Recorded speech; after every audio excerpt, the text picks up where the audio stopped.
presented by Top Music। आई भैया हम गायक राजू पाठक और वह सबके पैर छू के प्रणाम करतानी और आई अशोक के फागुन में और वह सबके बीच एगो धमार होली प्रस्तुत करतानी जेकरा के रउआ सब सुनी और ये छोट भाई के आशीर्वाद दी और दुलार प्यार दे जाओ। चारों दशरथ के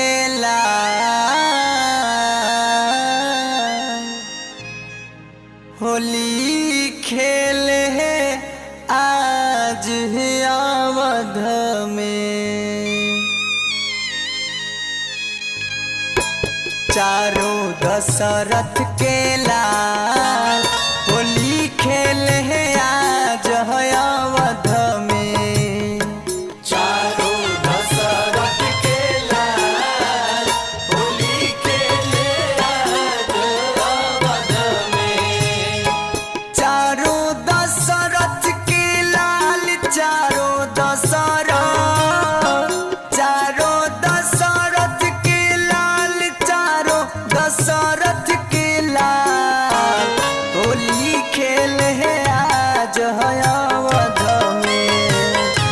चारों दशरथ के लाल होली खेले आज अवध में।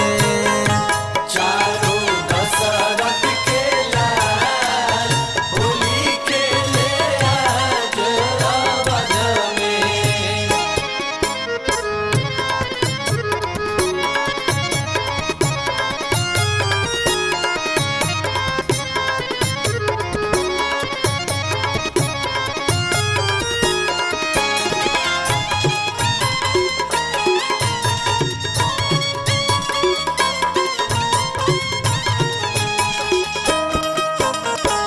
कराही हाथ कनक पीछ करिया कनक पीछ करिया के रंगवा डाले भीजेला के कर सड़िया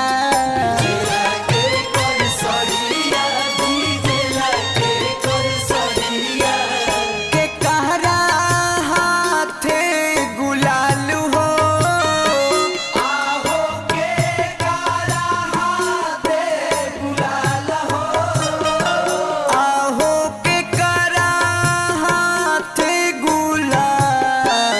होली खेले आज अवध में। चारों दशरथ के लाल होली खेले आज अवध में।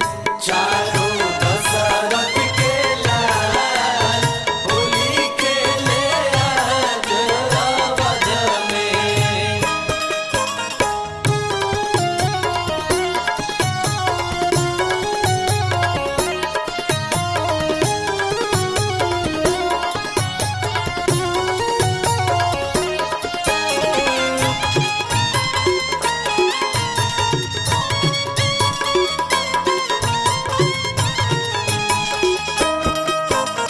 राम जी का हाथ कनक पीछ करिया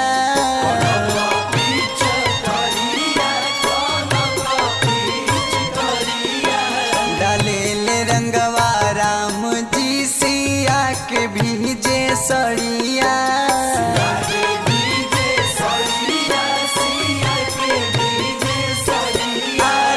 लक्ष्मण के हाथे गुलाल हो